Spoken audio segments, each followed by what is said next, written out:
Welcome to my YouTube channel. Class 11 Accountancy, Chapter 4, Subsidiary Book, Part 2, Double Column Cash Book is going to start. Let's start Double Column Cash Book. Single कलम cash book इससे पहले के video में हम लोगों ने discuss किया था. अभी वीडियो में हम लोग डबल कलम कैश बुक डिस्कस करेंगे. एक बिजनेसमैन जो होता है वह जनरली ओपन करता है current account with bank. Bank में कौन सा अकाउंट खुलवाता है? Current account. और bank do not allow any interest.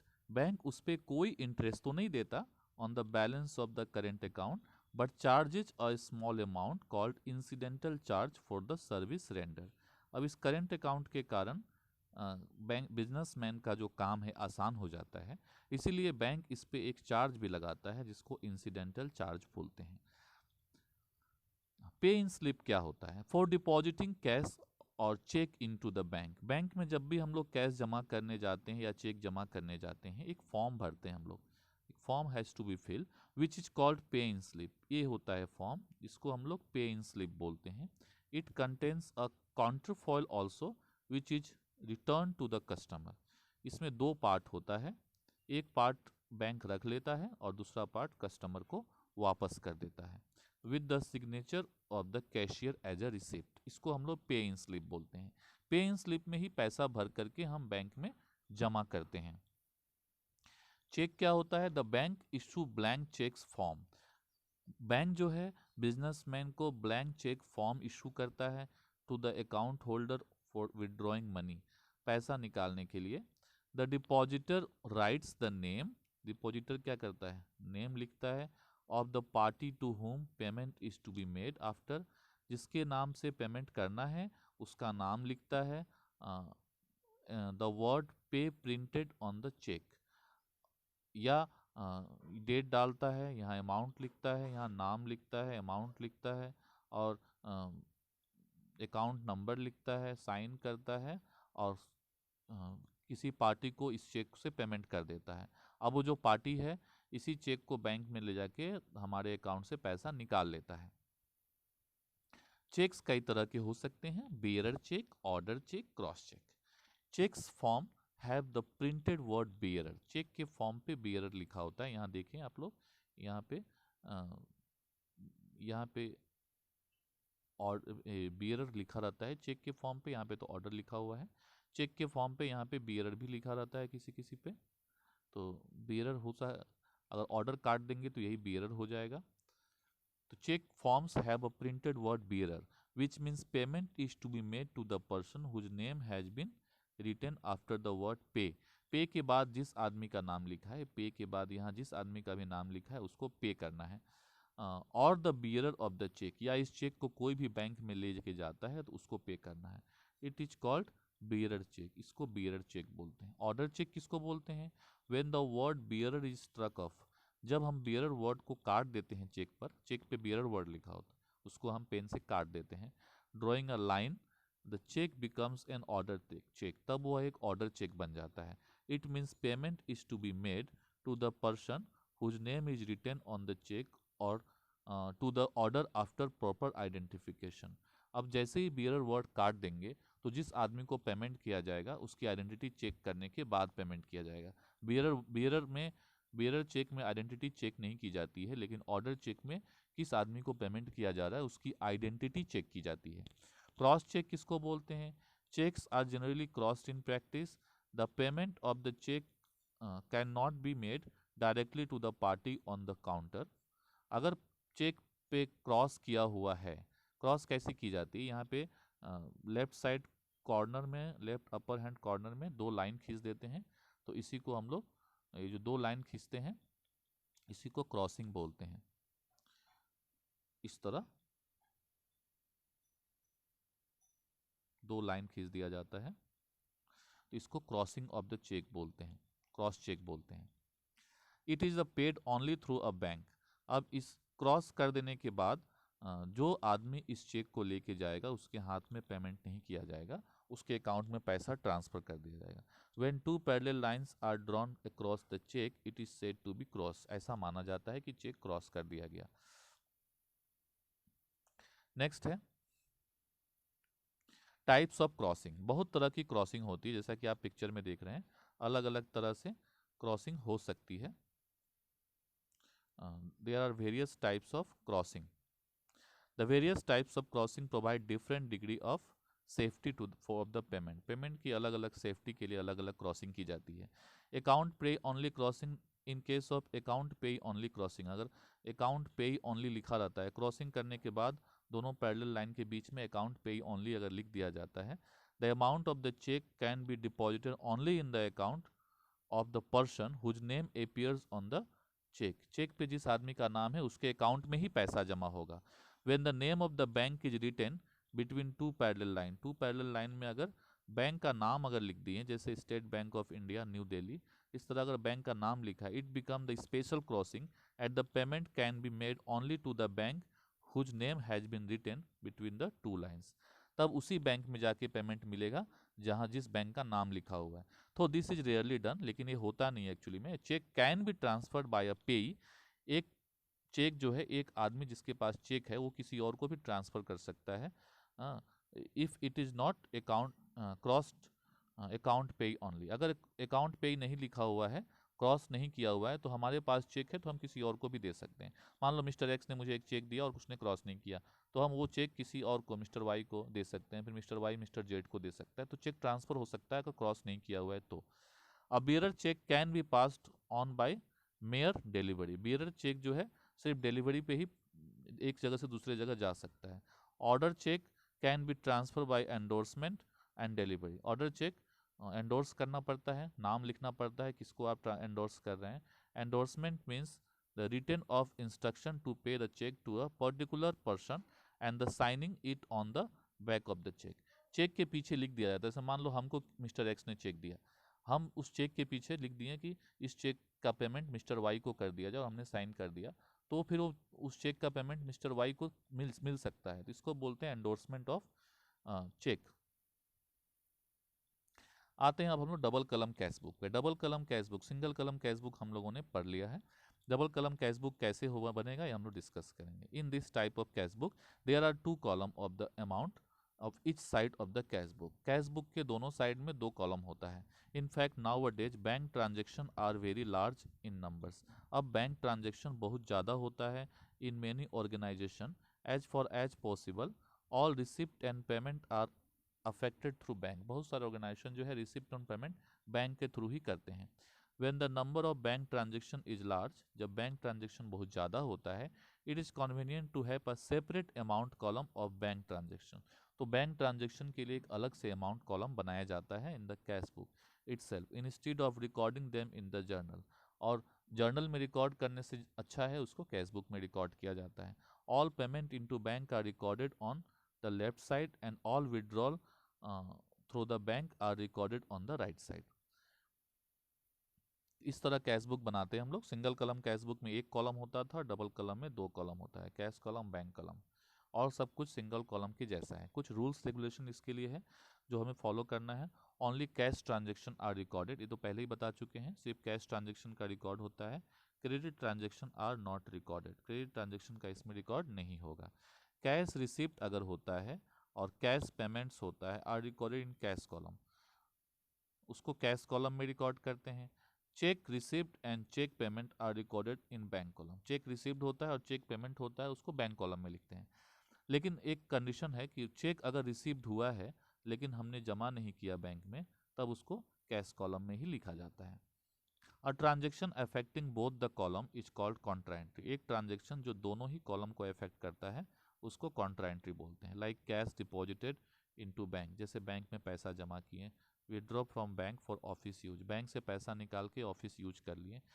एक पुराना चेक जो पहले आया हुआ था डिपॉजिट कर दिए बैंक में, तो इसको हम लोग कॉन्ट्रा एंट्री बोलते हैं।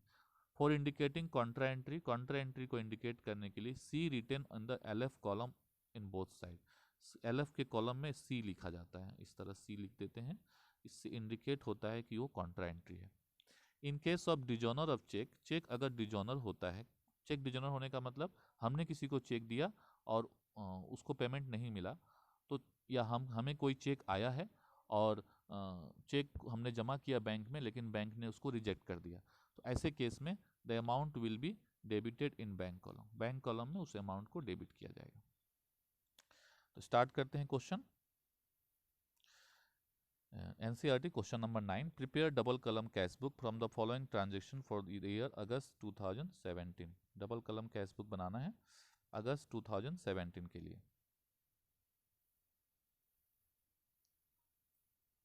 सबसे पहले हम बैलेंस लिखेंगे, कैश इन हैंड और कैश एट बैंक का बैलेंस लिखेंगे। 1 अगस्त 2017 डेट होगा। यहाँ पे इन द बुक्स ऑफ में किसी का नाम नहीं दिया हुआ है तो नहीं लिखेंगे। यहाँ पे लिखेंगे double column cash book as on August 31 August 2017। सबसे पहले cash in hand cash at bank 17,500 और 5,000। 17,500 और 5,000 अगस्त 1। उसके बाद है purchase goods for cash, goods खरीदे हैं, कैश में खरीदे हैं, तो पेमेंट हुआ है 3,000 का 3rd को। 3,000 का पेमेंट हो गया बाय परचेज 3rd अगस्त को। उसके बाद दिया है receive cheque from Jasmeet, Jasmeet से चेक आया है। जसमीत का चेक फिर उस दिन जमा नहीं हुआ, उसको जमा किए हैं 10th को। इसका मतलब 5th को जो चेक आया उसको बैंक में नहीं डाले हैं, तो बैंक में नहीं डालेंगे तो कहाँ डालेंगे, कहीं तो डालेंगे ना, तो उसको कैश में रखेंगे। लेकिन अगर ये 10th का बारे में नहीं लिखा होता कि उसका चेक बैंक में जमा हुआ कि नहीं हुआ, तो मान लेते हैं कि 5th को ही जमा हो गया। लेकिन अभी यहाँ पे 5th को जमा नहीं हुआ है, इसलिए इसको कैश में रखेंगे 10,000। तो 10,000 कैश में रिसिप्ट साइड में आएगा, कैश में रिसिप्ट साइड में 10,000 आएगा टू जसमीत।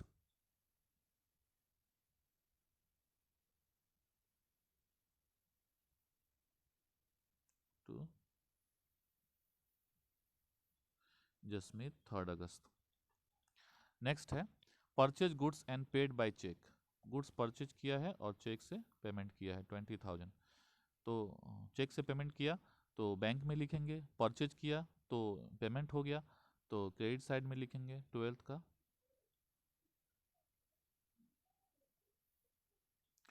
हाँ 8th का करेंगे, सॉरी 8th नंबर पहले करेंगे। सोल्ड गुड्स फॉर कैश 7,000 का गुड्स सोल्ड हुआ है, तो सोल्ड हुआ है तो कैश रिसिप्ट हुआ है, तो टू सेल्स होगा 7,000।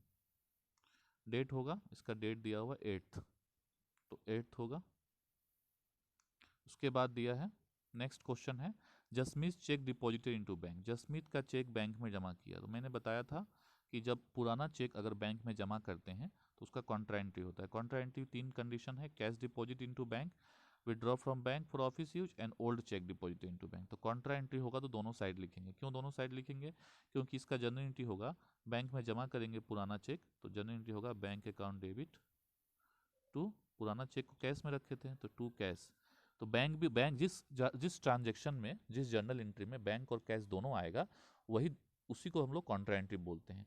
तो इसको दोनों साइड लिखेंगे। तो bank account debit to cash है तो लिखेंगे कैसे, टू कैश, और बाय बैंक तो लिखेंगे टू कैश और बाय बैंक,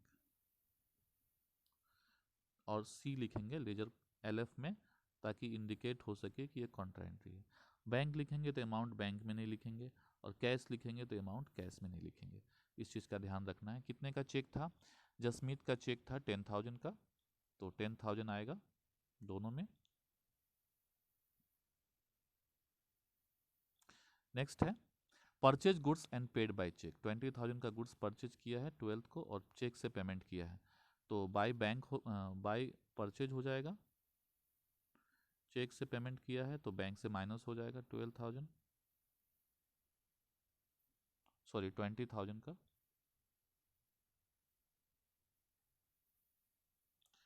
12th डेट है।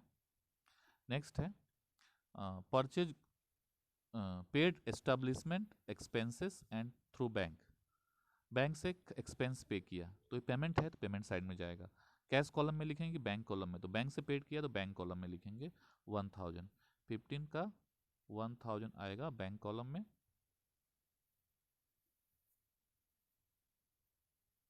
एस्टैब्लिशमेंट एक्सपेंसेस, डेट है 15। नेक्स्ट है कैश सेल। कैश सेल करेंगे तो पैसा रिसीव होगा, तो रिसीव साइड में 7000 लिखेंगे कैश कॉलम में, 7000 कैश कॉलम में टू सेल्स, डेट हो जाएगा इसका 18। उसके बाद है डिपॉजिटेड इनटू बैंक, फिर वही बात आ गई कॉन्ट्रा एंट्री। कॉन्ट्रा एंट्री होगा क्योंकि जनरल एंट्री होगा bank account debit to cash, तो टू कैश होगा बाई बैंक होगा, तो 20 का कॉन्ट्रा एंट्री होगा 20 to cash by bank. Contra इसलिए इसको इंडिकेट करने के लिए सी लिखना है, बैंक लिखेंगे तो अमाउंट बैंक में नहीं होगा, कैश लिखेंगे तो अमाउंट कैश में नहीं होगा। अमाउंट कितना है, इसका अमाउंट है 10,000, तो 10,000 लिखेंगे।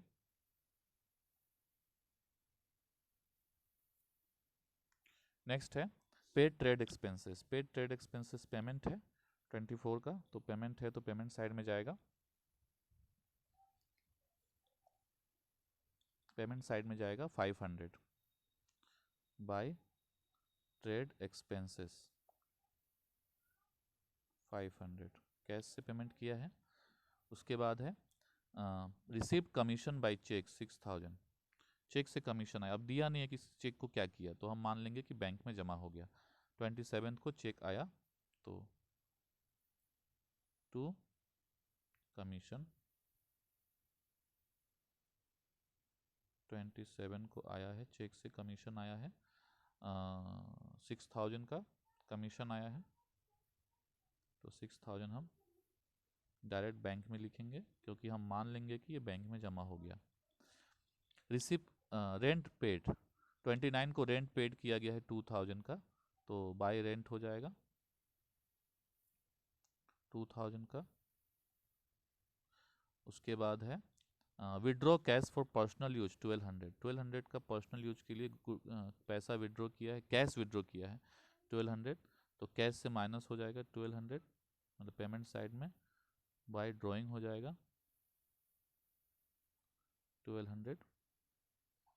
उसके बाद है सैलरी पेड 6000, तो बाय सैलरी हो जाएगा 6000। अब इसमें डेबिट और क्रेडिट का टोटल करेंगे और डिफरेंस निकालेंगे। अब इसको हम लोग टोटल करेंगे तो कैश का टोटल आएगा 41,500, तो लिखेंगे 41,500 दोनों साइड लिख देंगे। डिफरेंस आएगा उसको लिखेंगे बाय बैलेंस सीडी, तो कैश का डिफरेंस आएगा 8,800 होगा। उसी तरह बैंक का टोटल आएगा, डेबिट साइड में ज़्यादा आएगा, डेबिट साइड में आएगा 31,000, उसको दोनों साइड लिखेंगे, तो डिफरेंस आएगा 10,000, उसको बैलेंस सीडी लिखेंगे। सीडी को फिर बीडी करेंगे टू बैलेंस बीडी लिखेंगे 8,800 और 10,000। इसका डेट हो जाएगा सितंबर 1 सितंबर। इस तरह हम लोग कैश बुक डबल कॉलम बनाएंगे। एक और क्वेश्चन करते हैं, क्वेश्चन नंबर 8। यहाँ पे देखते हैं, यहाँ पे कैश इन हैंड दिया और बैंक ओवरड्राफ्ट दिया हुआ है, तो बैंक ओवरड्राफ्ट होने का मतलब बैंक का नेगेटिव बैलेंस है, तो 3,500 कैश का बैलेंस में लिखेंगे 3,500, लेकिन बैंक में नहीं लिख पाएंगे, बैंक में उल्टा साइड लिखेंगे क्योंकि नेगेटिव है, तो बाय बैलेंस बीडी नेगेटिव लिखेंगे, बैंक में नेगेटिव है 2,300, तो 2,300 लिखेंगे। उसके बाद goods purchase for cash, cash में गुड्स परचेज किया है 1,200 का पेमेंट हुआ है, तो बाय परचेज कैश में लिखेंगे 1,200। उसके बाद है इसका डेट है 3 जनवरी 2017, तो यहाँ पे जनवरी लिख देते हैं 31 जनवरी 2017, यहाँ पे थर्ड हो जाएगा, ये 1 जनवरी हो गया। उसके बाद है पेड वेजेज। पेड वेजेज 200 है, तो वेजेज पेमेंट है तो पेमेंट साइड में आएगा, तो 200 पेमेंट साइड में कैश में लिखेंगे। जब तक बैंक के बारे में जिक्र ना हो, बैंक में नहीं जाएगा 5th का, तो यहाँ 5th हो जाएगा, 5 जनवरी। उसके बाद है कैश सेल। कैश सेल है 8000, तो कैश सेल होने से पैसा रिसिप्ट होता है, तो कैश सेल होने से पैसा जब रिसिप्ट होगा तो रिसिप्ट साइड में आएगा टू सेल्स। कितना रिसिप्ट हुआ है? 8000 रिसीव हुआ है, तो 8000 आएगा कैश में। उसके बाद इसका डेट दिया है 10th। फिर डिपॉजिटेड इनटू बैंक 6000 है, 6000 डिपॉजिट है, बैंक में जमा किए हैं तो कॉन्ट्रा एंट्री होगा। बैंक से निकालेंगे ऑफिस यूज के लिए तो भी कॉन्ट्रा एंट्री होगा। Bank account debit to cash, to cash है और बाई बैंक, तो लिखेंगे टू कैश बाई बैंक, और इसको इंडिकेट करने के लिए LF में C लिखते हैं ताकि ये पता चले कि ये कॉन्ट्रा एंट्री है। और इसका अमाउंट है 6000, डेट है 15, तो डेट 15 हो गया और अमाउंट 6000। कैश लिखेंगे तो अमाउंट कैश में नहीं होगा, बैंक में होगा, और बैंक लिखेंगे तो अमाउंट बैंक में नहीं होगा, कैश में होगा, ये याद रखना है। उसके बाद है sold goods for cheque which was deposited bank same day, मतलब सेल्स किया है, पैसा आया है 2000 का, तो कैश रिसीव्ड हुआ है, चेक रिसीव्ड हुआ है 2000 का, तो 2000 तुरंत बैंक में जमा कर दिया है, तो हम भी कर देते हैं और सेल्स लिख देते हैं। डेट क्या है? तो डेट है 22, तो यहाँ पे 22 आ जाएगा। उसके बाद है paid rent by cheque. Rent payment किया है चेक से 1200 25th को, तो रेंट पेमेंट साइड में आएगा।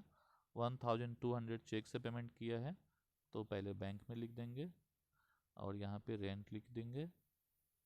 डेट इसका दिया हुआ है, डेट 25th है, तो 25th डेट दे देंगे।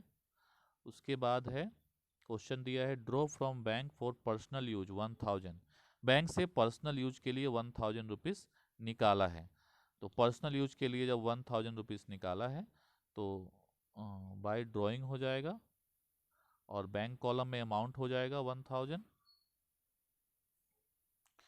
उसके बाद bought goods by cheque, cheque से गुड्स परचेज किया है 1000 का, तो 1000 और माइनस हो जाएगा बैंक में, लिखेंगे बाय परचेज। डेट हो जाएगा इसका 31, से पहले वाले का डेट है 28। अब यहाँ पे इसको हम लोग क्लोज करेंगे। सॉरी, इसमें गलती हो गया है, सेल्स जो होता है, सेल्स करने से रिसिप्ट होता है कैश का, तो ये डेबिट साइड में रिसिप्ट होगा, रिसिप्ट साइड में आएगा टू सेल्स, 2000 रिसिप्ट साइड में लिखेंगे। अब इसको बैलेंस करेंगे, तो यहाँ पे हो जाएगा 11,500, 11,500। फिर बैलेंस करेंगे तो बैलेंस CD आ जाएगा 8,100। उसी तरह बैंक का करेंगे तो बैंक का 8000 है, बैंक का 8000 है, उसमें से डेबिट क्रेडिट साइड का माइनस हो जाएगा। क्रेडिट साइड का है 2000, 3 4 5500, तो हो जाएगा 2500। फिर इस CD को BD करेंगे, बैलेंस BD 8100, 2500। CD में लास्ट डेट होगा मंथ का और BD में नेक्स्ट मंथ का फर्स्ट डेट होगा, तो 1 जनवरी, सॉरी 1 फरवरी हो जाएगा, 1 फरवरी। तो इसी के साथ हमारा डबल कलम कैश बुक यहीं समाप्त होता है। Thank you.